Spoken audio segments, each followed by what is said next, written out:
All right, here we are coming at you with another A8L video. It's really windy out here today, so hopefully you can hear me. We're going to be fixing the back bumper. As you can see right here on these A8 cars, this should fit just like that. And if you go over to this other side, we've got a big gap there, and you can see this is pushed out. And then we've got a little mark there, so it looks like somebody must have backed into something, or I'm going to help this up, as most of the A8s with the plastic trunk motor don't come up on their own anymore. But we are going to be undoing some torque screws, and then under here, I'm going to show you here in a minute, there's an actual bolt release that attaches the bumper to the car. So down here on the inner fender liner, there's 1, 2, 3 T25 Torx bits, and as soon as I loosen those, you can tell this thing's under stress because this just popped out. So I'm going to go ahead and undo the mechanism that releases this corner of the bumper, and I'll show you where that is here in a minute. Alright, so here is the bumper release mechanism thing.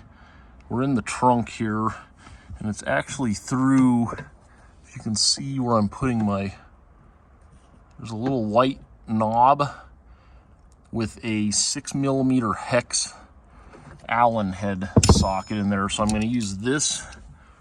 And I've got like a snap-on wobbly extension here, and you just have to kind of reach through there. I'm not going to be able to do it with one hand here, but I put a rag over the battery just because we're dangerously close to the positive terminal there. So you just start turning it. I will let you know which direction and go from there.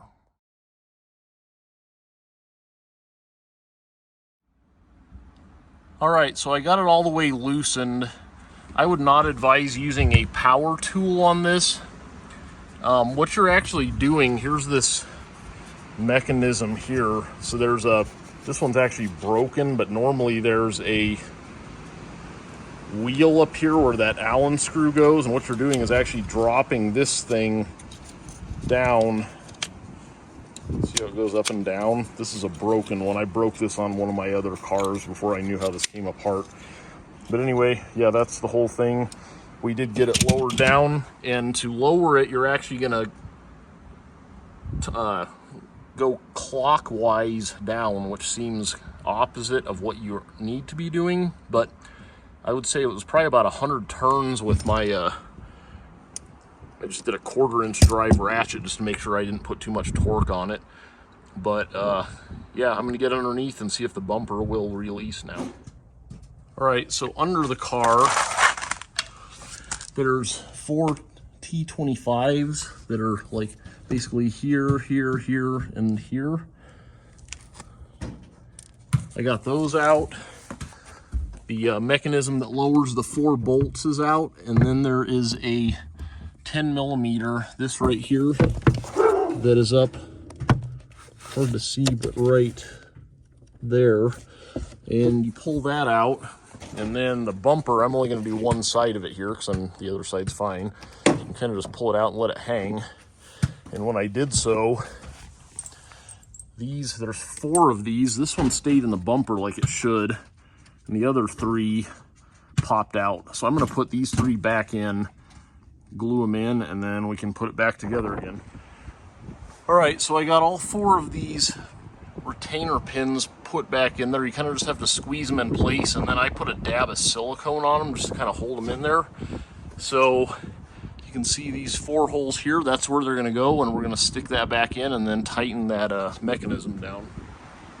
All right, we got everything put back together here. Put the panels back on, put the 3 Torx down here, the 4 underneath.